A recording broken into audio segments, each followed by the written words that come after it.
କରିଛୁ ଏବଂ ଉପନିଷଦର ସେ ମହାସମୁଦ୍ର ଭିତରକୁ ମହାନ ମନ୍ତ୍ର ଭିତରକୁ ପୁଣି ପ୍ରବେଶ କରିବା। ସେଥିପାଇଁ ମୁଁ ସମସ୍ତଙ୍କୁ ସ୍ୱାଗତ କରୁଛି। ପରମ ବ୍ରହ୍ମଙ୍କର ପରିପ୍ରକାଶ ଏବଂ ଅଭିବ୍ୟକ୍ତି ସହିତ ତାଙ୍କର ଯେଉଁ ଚୂଡ଼ାନ୍ତ ଅଭିବ୍ୟକ୍ତି ଯେ ସେ ନିଜେ ଅନ୍ନମୟ ଜଗତରୁ ଆନନ୍ଦମୟ ଜଗତକୁ ଆଡ଼କୁ ଯେଉଁ ବିବର୍ତ୍ତନ କ୍ରମରେ ଏକ ଉତ୍ତରଣ କ୍ରିୟା ଦ୍ୱାରା କିମ୍ବା ଗୋଟେ କ୍ରମ ବିକାଶର ଧାରାକୁ ଉପନିଷଦର ଗୁରୁମାନେ ଏଠି ଆଲୋଚନା କରୁଛନ୍ତି। ସେହି ବିଷୟରେ ଆମେ ତୈତ୍ତରୀୟ ଉପନିଷଦରେ ସେ ମାନ୍ତ୍ରିକ ଉପସ୍ଥାପନ ଗୁଡ଼ିକୁ ଆମେ ଅଧ୍ୟୟନ କରୁଛୁ ଏବଂ ଆଲୋଚନା କରୁଛୁ। ମନ୍ତ୍ରଦ୍ରଷ୍ଟା ଋଷିମାନଙ୍କର ଯେଉଁ ଉପଲବ୍ଧି, ସେ ଉପଲବ୍ଧି ଏକ ଜ୍ଞାନର ସ୍ରୋତ ହିସାବରେ ସତ ଆକାରରେ ଆମ ଅନ୍ତର୍ଜ୍ଞାନକୁ ଆଲୋକିତ କରୁ ଏବଂ ତାଙ୍କର ସେହି ମନ୍ତ୍ରଦ୍ରଷ୍ଟା ଶକ୍ତି ସହିତ ଆମେ ନିଜକୁ ସଂଯୋଜିତ କରିପାରୁ, ଯାହାଫଳରେ ଆମର ଯେଉଁ ଭଗବତ ପ୍ରାପ୍ତିର ଆକାଂକ୍ଷା କରିଛୁ ସେ ଆକାଂକ୍ଷିତ ଲକ୍ଷ୍ୟଟି ଯଥାର୍ଥ ଭାବରେ ଆମେ ବୁଝିପାରିବା, ଜାଣିପାରିବା। ସେହି ପବିତ୍ର ଗ୍ରନ୍ଥ ଆମ ସଭିଙ୍କ ଚେତନାକୁ ଉଜ୍ଜଳିତ କରିବା ସହିତ ଆମର ଯେଉଁ ମାନବୀୟ ବିକାଶ ଧାରାକୁ ଆରୋହଣ କ୍ରମରେ ଆମକୁ ଉତ୍ତୋଳିତ କରୁ। ସେଥିପାଇଁ ପରମୋଚ୍ଚ ପ୍ରଭୁଙ୍କ ପାଖରେ ପ୍ରାର୍ଥନା କରିବା। ଆଜିର ଏହି କାର୍ଯ୍ୟକ୍ରମକୁ ତାଙ୍କରି ପାଦପଦ୍ମରେ ସମର୍ପଣ କରିବା। ଉପନିଷଦର ଯେଉଁ ମହାନ ପବିତ୍ର ସାଗର ଭିତରକୁ ପ୍ରବେଶ କରିବା ପୂର୍ବରୁ ସର୍ବପ୍ରଥମେ ଆମେ ଓଁକାର ମନ୍ତ୍ର ଉଚ୍ଚାରଣ କରିବା।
हे परमोच्च प्रभु चिरंतन सत्य, आमे केवल तुमरी आज्ञाबह होई उठू ओ सत्यर विधान को आश्रय करी जीवन धारण करो।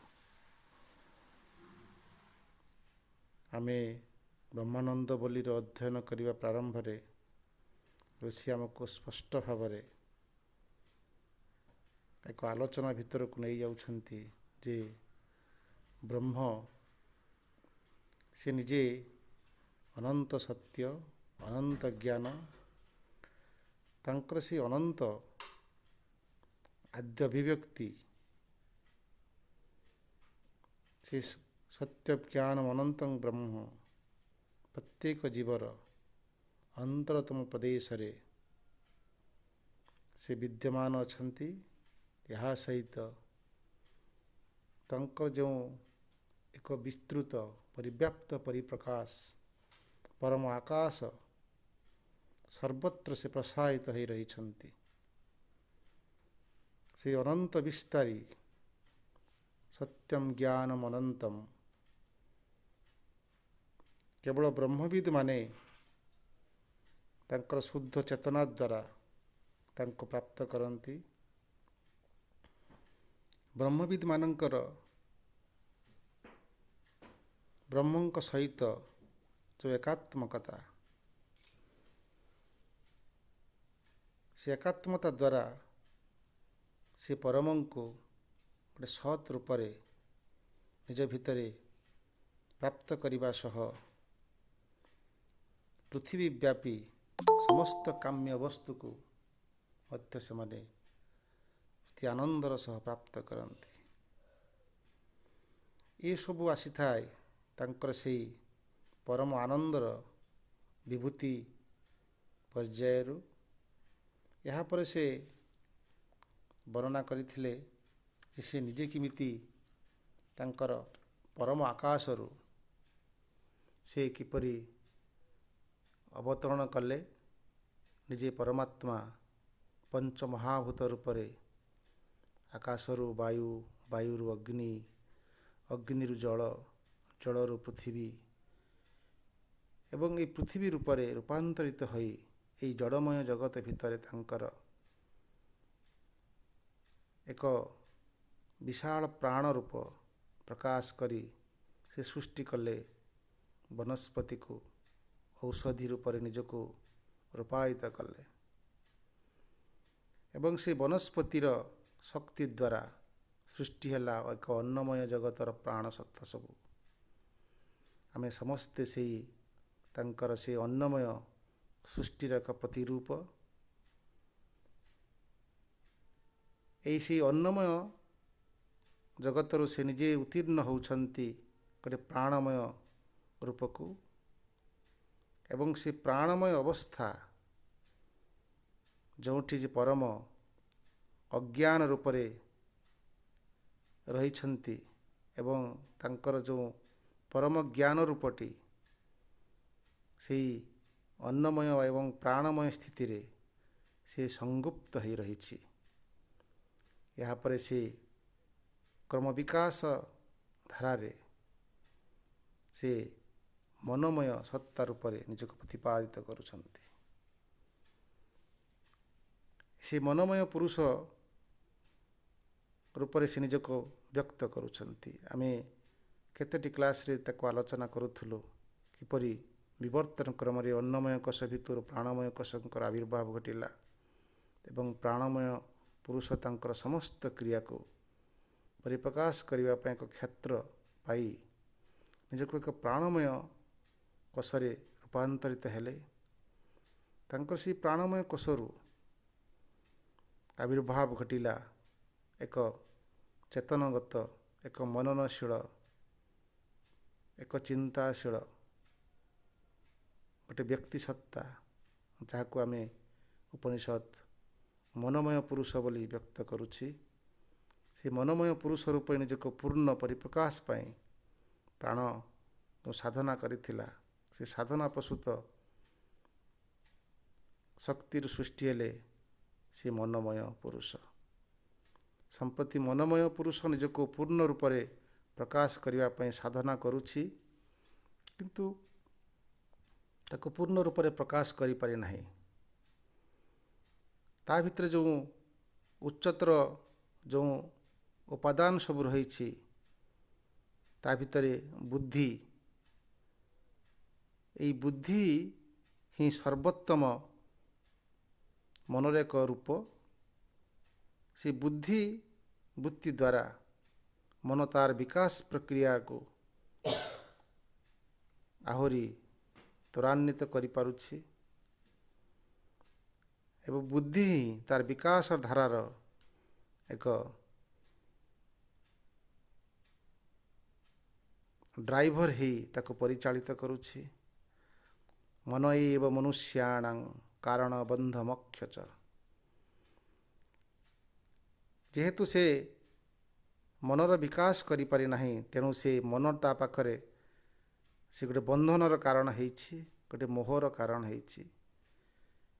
କାହିଁକି ମନ ତାର ସମସ୍ତ ଇନ୍ଦ୍ରିୟମାନଙ୍କ ଦ୍ୱାରା ସେ ପରିଚାଳିତ ହୁଏ ଏବଂ ବୁଦ୍ଧିକୁ ଆଚ୍ଛାଦିତ କରିଦିଏ ଏବଂ ଯେତେବେଳେ ତାର ବୁଦ୍ଧି ଆଲୋକିତ ହୁଏ शुद्ध बुद्धि रूपांतरित हुए। से मनमय सत्ताକୁ से ଏକ ପୂର୍ଣ୍ଣ ରୂପ ଦିଏ ଏବଂ ସେହି ମନମୟ ସତ୍ତା ଭିତରୁ ସେ ପୂର୍ଣ୍ଣ ବିକଶିତ ମନମୟ କୋଷ ଭିତରୁ ଆବିର୍ଭାବ ଘଟେ ବିଜ୍ଞାନମୟ ପୁରୁଷଙ୍କର। ଆଉ ବିଜ୍ଞାନମୟ ପୁରୁଷ ହେଲେ ସେହି ସତ୍ୟମ ଋତମ ବୃହତ୍,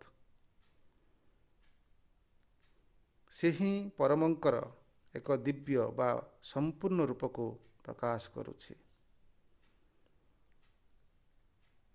ଏବଂ ସେହି ମନୋମୟ ପୁରୁଷଙ୍କର ସେହି ବିଜ୍ଞାନମୟ ପୁରୁଷଙ୍କର ଆମ ଭିତରୁ ଅଭିବ୍ୟକ୍ତି ହେବାର ଯେଉଁ ପ୍ରକ୍ରିୟା, ସେ ପ୍ରକ୍ରିୟା ଭିତରେ ସବୁଠୁ ଗୁରୁତ୍ୱପୂର୍ଣ୍ଣ ପ୍ରକ୍ରିୟା ହେଲା ଏକ ଶ୍ରଦ୍ଧାପୂର୍ଣ୍ଣ ସାଧନା। ସେହି ଶ୍ରଦ୍ଧା ଗୋଟେ ଅବିଚଳ ବିଶ୍ୱାସ। ସେହି ଶ୍ରଦ୍ଧା ଦ୍ୱାରା ସେ ଯେତେବେଳେ ନିଜ ଅନ୍ତରକୁ ପରିପୂର୍ଣ୍ଣ କରିଦେବ, ସେ ନିଜେ ହୋଇ ଉଠିବ ଏକ ସ୍ୱୟମ୍ଭୁ, ଗୋଟେ କ୍ରିଏଟିକ୍ସ। ଶ୍ରୀଅରବିନ୍ଦ ସୁନ୍ଦର ଭାବରେ କହୁଛନ୍ତି, ଗୋଟେ ମଣିଷ ଭିତରେ ଶ୍ରଦ୍ଧା ହିଁ ବୀଜ ରୂପରେ ତା ଭିତରୁ ସେଇ ପରମ ସତ୍ୟକୁ, ପରମ ଶକ୍ତିଙ୍କୁ ସେ ଶ୍ରଦ୍ଧା ହିଁ ତାକୁ ବିକଶିତ କରିବାରେ ମୁଖ୍ୟ ଭୂମିକା ଅବଲମ୍ବନ କରିବେ। ତେଣୁ ଶ୍ରଦ୍ଧା ହିଁ ଗୋଟେ ମଣିଷ ଜୀବନର ବୀଜ। ସେ ହିଁ ସେ ସ୍ୱୟମ୍ଭୁଙ୍କର ସେ ହିଁ ବୀଜ, ଯିଏକି ମୋହମୟ ଜଗତର ଏକ ଉତ୍ତରଣ ଦିଗରେ ସେ ପରିଚାଳିତ କରିବେ, ଅର୍ଥାତ୍ ସେ ପୂର୍ଣ୍ଣାଙ୍ଗ ରୂପ ଦେବେ। ପ୍ରଜ୍ଞା ରୂପରେ ସେ ପରିପୂର୍ଣ୍ଣତା ରୂପରେ ସେଇଠି ପରମ ରହିଛନ୍ତି, ଯେଉଁଠି ସମସ୍ତ ଯଜ୍ଞର ପୂର୍ଣ୍ଣାହୁତି ସମ୍ଭବ ହେବ, ଯେଉଁଠି ଶରୀର ପ୍ରାଣ ମନ ନିଜକୁ ଆଉ ସ୍ୱତନ୍ତ୍ର ସତ୍ତା ରୂପରେ ବିବେଚିତ ନକରି ତାଙ୍କର ଏକ ପରମ ମିଳନ ସମ୍ଭବ ହେବ। ସେହି ପୂର୍ଣ୍ଣ ମିଳନ ଦ୍ୱାରା ସେ ବିଜ୍ଞାନମୟ କୋଷରୁ ଜନ୍ମ ନେବେ ଏକ ଆନନ୍ଦମୟ ପୁରୁଷ। ଏହି ସମସ୍ତ ବିଦ୍ୟାକୁ ଉପନିଷଦୀୟ ଗୁରୁମାନେ ଶିଷ୍ୟଙ୍କ ସହିତ ଆଲୋଚନା କଲେ।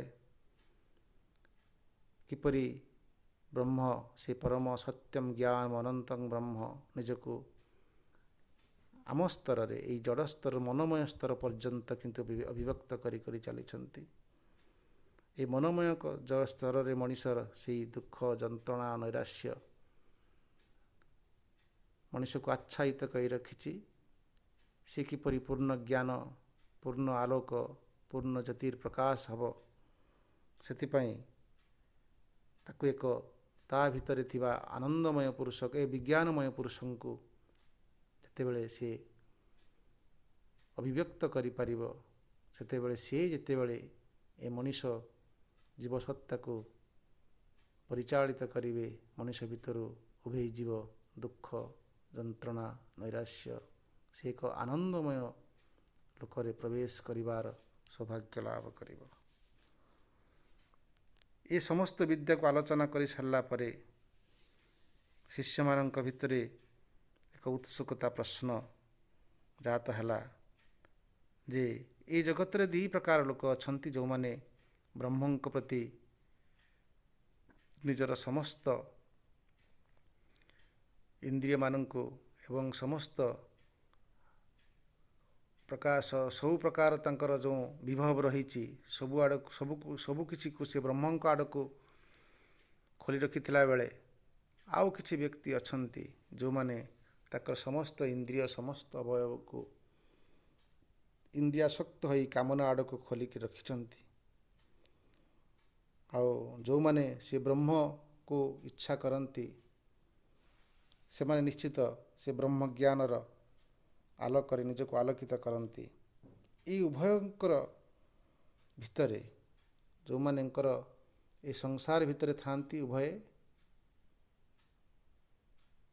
ଏ ଉଭୟଙ୍କ ଯେତେବେଳେ ମୃତ୍ୟୁ ହୁଏ, ତାଙ୍କର କ'ଣ ଏକାଠି ସେମାନଙ୍କର କ'ଣ ସଂଶ୍ଳିଷ୍ଟ ସେମାନେ ହୁଅନ୍ତି?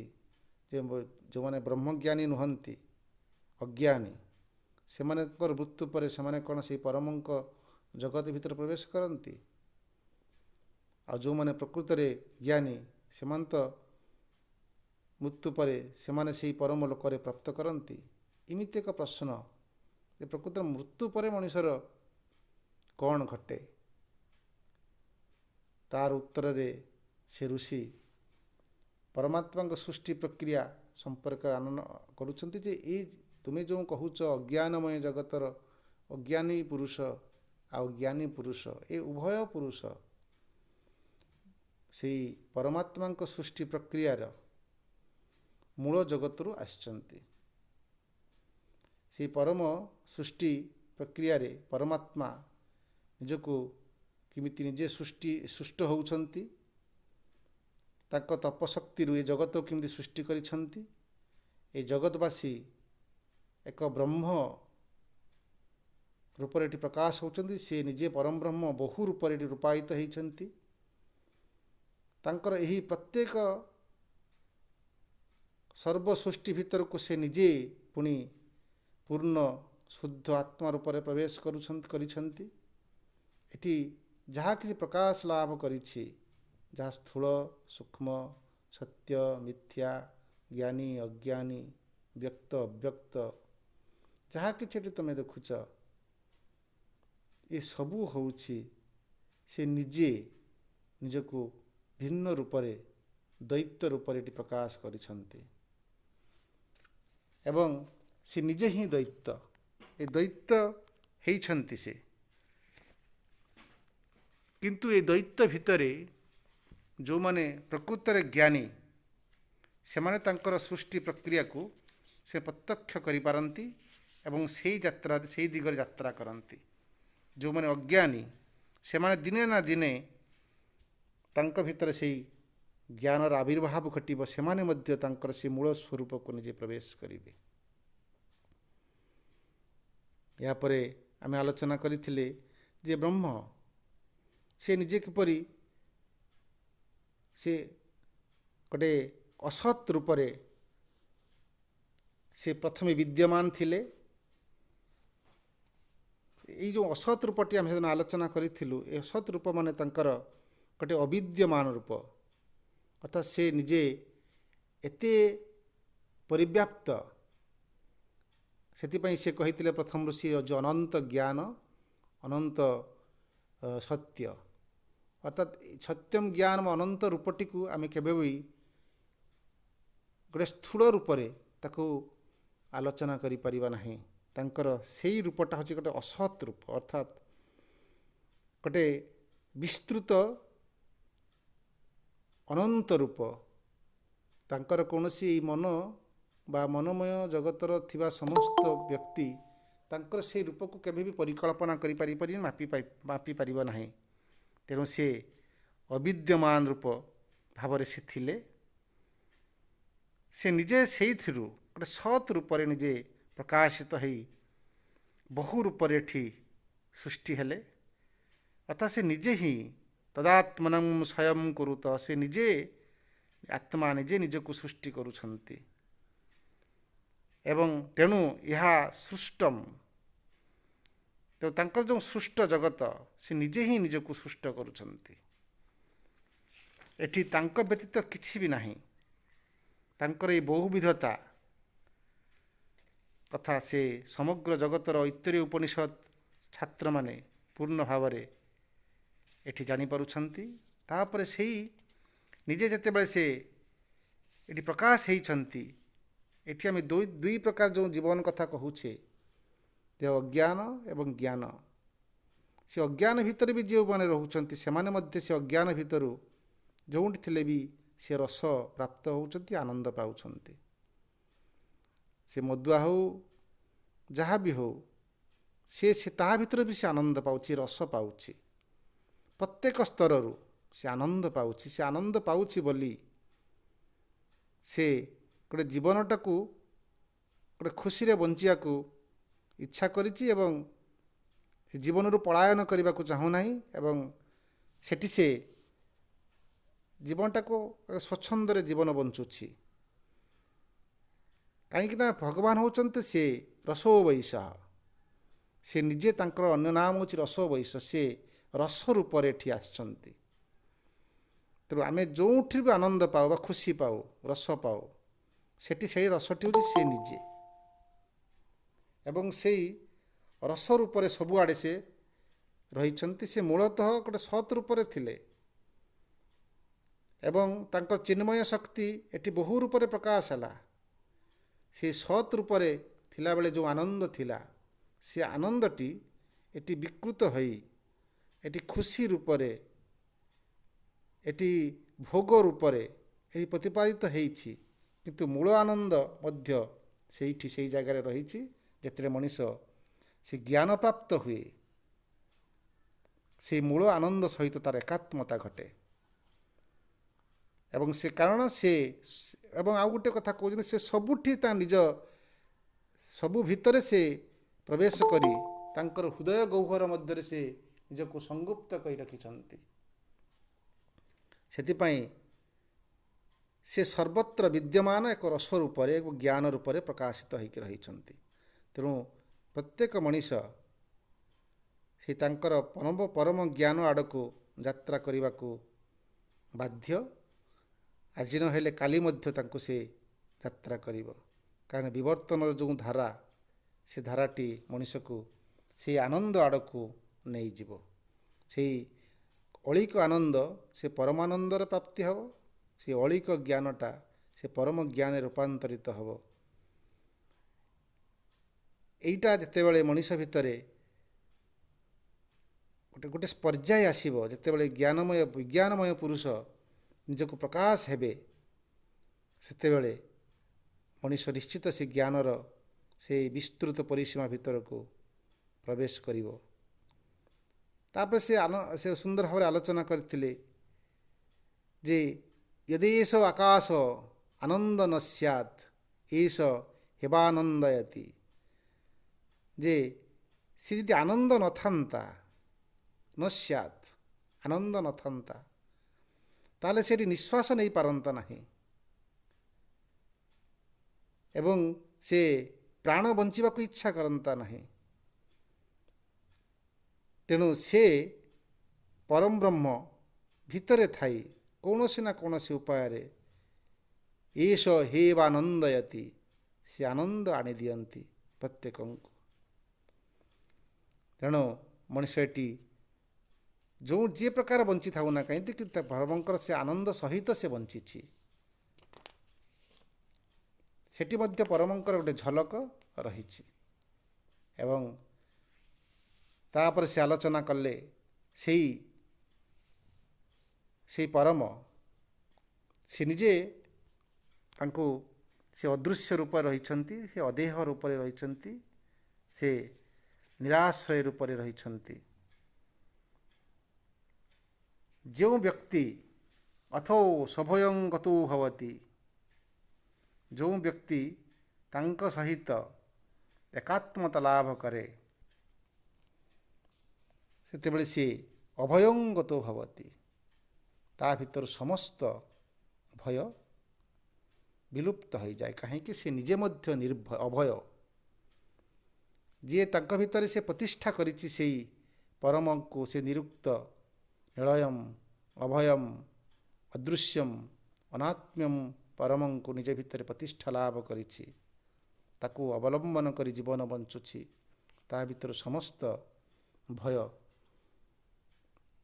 ଉଭେଇଯାଏ ଏବଂ ସେ ତା ଭିତରେ ଗୋଟେ ଏକାତ୍ମତା ସୃଷ୍ଟି ହୁଏ। ଏବଂ ଯଦା ହେବୈଷଃ ଏତସ୍ମିନ୍ ଉଦରଂ ଅନ୍ତରଂ କୁରୁତେ, ଯେତେବେଳେ ସେ ତା ପାଖରୁ ବିଚ୍ଛିନ୍ନ ହେଇଯାଏ, କୌଣସି ସତ୍ତା ଯେତେବେଳେ ସେ ପରମଙ୍କ ଠାରୁ ବିଚ୍ଛିନ୍ନ ହେଇଯାଏ, ଅନ୍ତର ହେଇଯାଏ, ତଥା ତସ୍ୟଂ ଭୟଂ ଭବତି, ସେଥିରେ ତା ଭିତରେ ଭୟଜାତ ହୁଏ। ଏବଂ ଭୟର ମୂଳ କାରଣ ହେଉଛି ତା ପାଖରୁ ଯେତେବେଳେ ସେ ନିଜକୁ ବିଚ୍ଛିନ୍ନ ଅନୁଭବ କରେ। ଏବଂ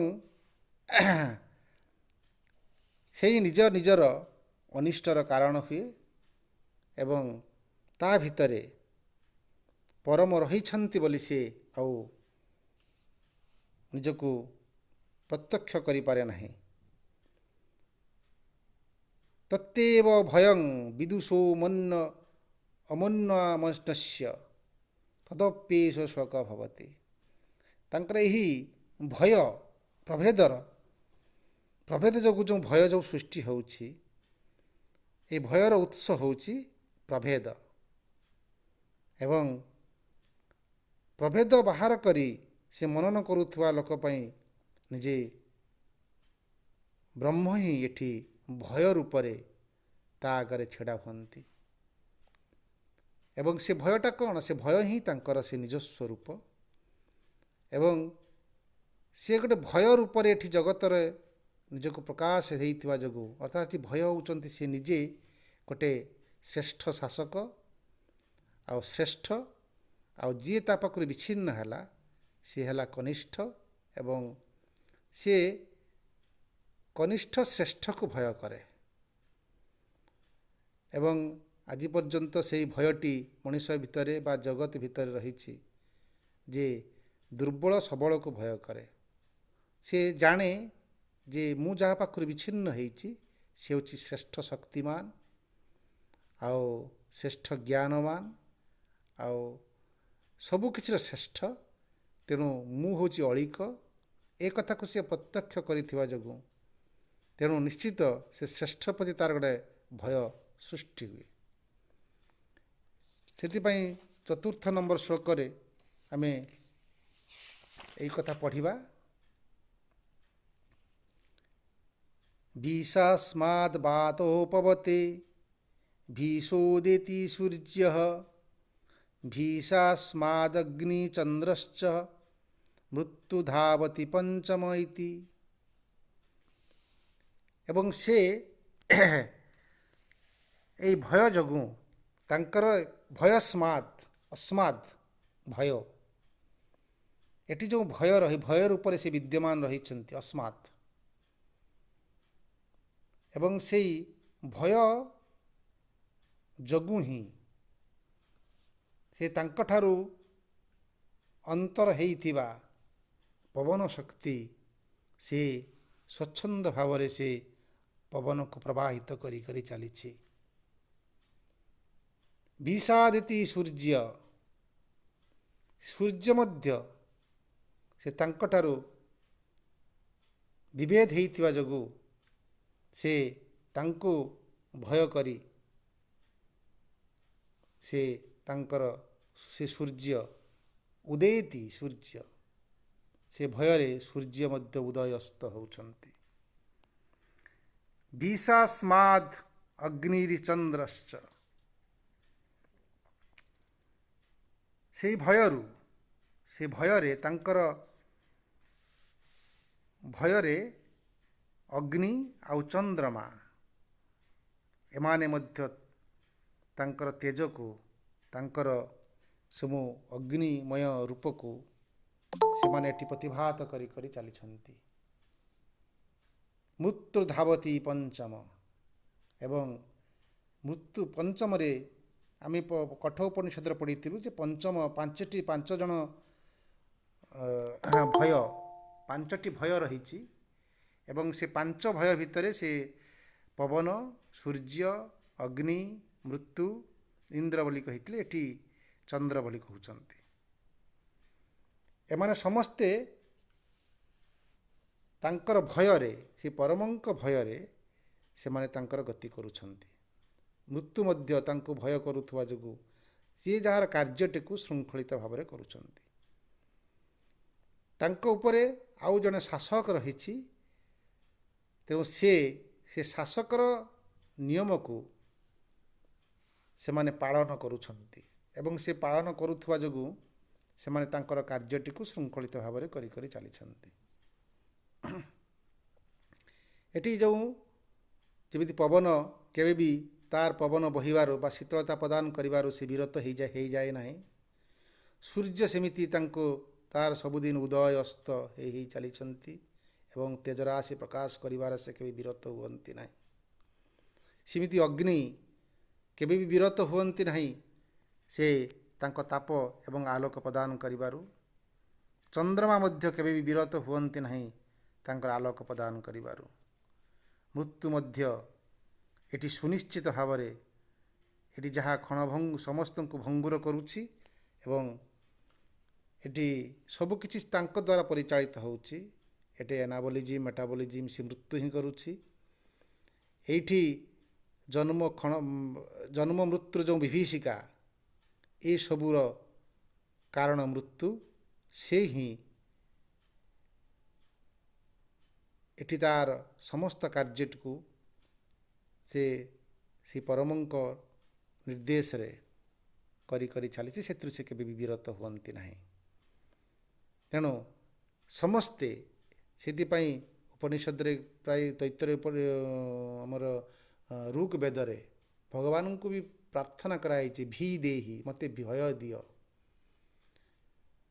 ଯଦି ମୋତେ ଭୟ ନ ଦେଉଛ ତାହେଲେ ମୁଁ ବିରତ ହେଇଯିବି, ଅର୍ଥାତ୍ ମୁଁ ମୋର କାର୍ଯ୍ୟଟିକୁ ଶୃଙ୍ଖଳିତ ଭାବରେ କରିପାରିବି ନାହିଁ। ମଣିଷ ଭିତରେ ଭୟ ଥିବା ଯୋଗୁଁ ମଣିଷ କ'ଣ କରୁଛି ନା ସବୁ କାର୍ଯ୍ୟଟିକୁ ସେ ପରମଙ୍କୁ ଭୟ କରେ ଏବଂ କାଳେ ପରମ ରାଗିଯିବେ, ଅସନ୍ତୁଷ୍ଟ ହେବେ, ସେତେବେଳେ କାଳେ ଦୁର୍ବିପାକ ତା ପାଖକୁ ନଇଁ ଆସିବ। ସେଥିପାଇଁ ସେ କାର୍ଯ୍ୟଟିକୁ ଅନୀତି ବା ନୀତି ସହକାରେ ସେ କରିବାକୁ ଇଚ୍ଛା କରେ। ତେଣୁ ଭୟର ମଧ୍ୟ ଏକ ସ୍ଥାନ ରହିଛି ଏବଂ ଭୟ ରୂପରେ ସେ ନିଜେ ଏଠିକୁ ପ୍ରକାଶିତ ହେଇଛନ୍ତି। ଯାହାଫଳରେ ଏ ମନୋମୟ ପୁରୁଷ ବା ଏ ଜଗତର ସମସ୍ତ ପ୍ରାଣୀ ଭିତରେ ଗୋଟେ ଭୟ ଅଛି ଏବଂ ଭୟ ଯୋଗୁଁ ସେ ତାଙ୍କର କାର୍ଯ୍ୟଟିକୁ, ଯେମିତି ଛାତ୍ରଟିଏ ଗୋଟେ ଫେଲ୍ ହେଇଯିବାର ଭୟ ଅଛି, କମ୍ ହେଇଯିବାର ଭୟ ଅଛି, ଶିକ୍ଷକ ପ୍ରତି ପିତାମାତାଙ୍କ ପ୍ରତି ଭୟ ଥିବା ଯୋଗୁଁ ସେ ତାର କାର୍ଯ୍ୟ କରୁଛି। ଏହି ଭୟଟି ଏକ ଶ୍ରଦ୍ଧାପୂର୍ଣ୍ଣ ଭୟ ଏବଂ ତାକୁ ତିଆରି କରିବାରେ, ବ୍ୟକ୍ତିକୁ ତିଆରି କରିବାରେ ଏବଂ କାର୍ଯ୍ୟକୁ ଶୃଙ୍ଖଳିତ କରିବାରେ ଭୟ ଏକ କାରକ ରୂପରେ ଏଠି ବିଦ୍ୟମାନ ଏବଂ ସେ ଭୟଟି ଗୋଟେ ଜ୍ଞାନର ପର୍ଯ୍ୟାୟକୁ ନେବାରେ ତାକୁ ସାହାଯ୍ୟ କରୁଛି। ଅଜ୍ଞାନରୁ ଭୟ ସୃଷ୍ଟି ହୁଏ ନାହିଁ, ଗୋଟେ ସଚେତନତା ସୃଷ୍ଟି କରୁଛି ମଣିଷ ଭିତରେ ଯେ ମୋ ଊର୍ଦ୍ଧ୍ୱରେ ଜଣେ ଅଛନ୍ତି ଏବଂ ସେଇ ଊର୍ଦ୍ଧ୍ୱସ୍ଥ ଶକ୍ତି ମୋତେ ପରିଚାଳିତ କରୁଛନ୍ତି। ମୁଁ ଯଦି ମୋ କାର୍ଯ୍ୟରୁ, ମୋ ନୀତିରୁ ମୁଁ ଯଦି ବିରତ ହେଇଯିବି, କାଳେ ସେ ଅସନ୍ତୁଷ୍ଟ ହେବେ। ସେଥିପାଇଁ ତାଙ୍କୁ ଡରିକିରି ଅନେକ କାର୍ଯ୍ୟ ଏଠି ହୁଏ।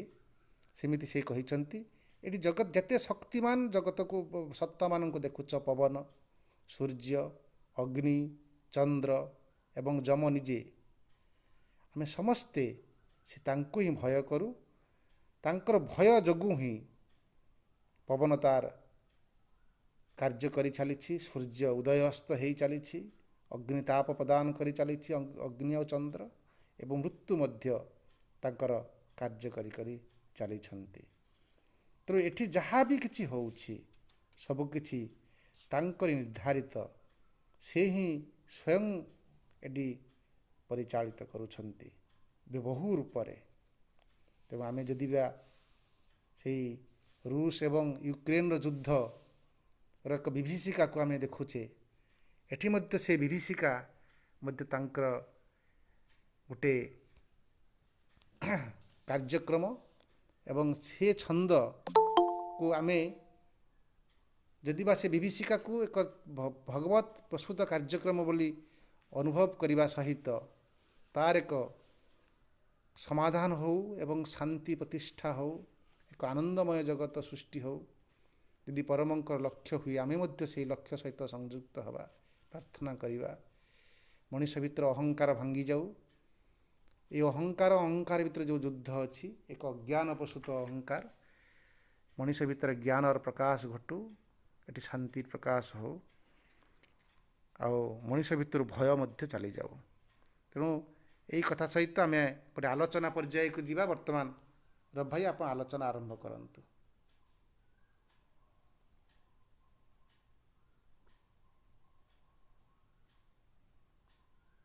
ରବି ଭାଇ, ଆଲୋଚନା ଆରମ୍ଭ କରନ୍ତୁ। ସମସ୍ତଙ୍କୁ ନମସ୍କାର, ଶୁଭ ସକାଳ। ଆଜି ଆମେ ତୈତରୀୟ ଉପନିଷଦର ଦ୍ୱିତୀୟ ଅଧ୍ୟାୟ ବ୍ରହ୍ମାନନ୍ଦ ବଲ୍ଲୀର ଅଷ୍ଟମ ଅନୁବାକ ବ୍ରହ୍ମାନନ୍ଦ ପରମ ଆନନ୍ଦ ସେଇଠି ଅଛୁ, ସେଇଟା ପଢିଲୁ। ସୁନ୍ଦର କଥା କୁହାଯାଇଛି। ଏଠି ଭୟ ବୋଲି କୁହାଯାଇଛି, ଆଉ କୋଉଠି କୋଉଠି ଆଦେଶ, ଆଉ କୋଉଠି କୋଉଠି ଆଜ୍ଞା, ଏମିତି ଭାବରେ ଏଇଟା ପରମଙ୍କର ସେଇ କାର୍ଯ୍ୟ ବା କ୍ରିୟା ସଂସାରରେ ଚିତ୍ରିତ ହେଇଛି। ଏଠି କୁହାଯାଉଛି ଭୀଷାସ୍ମାଦ୍ ବାତୋ ପବତେ,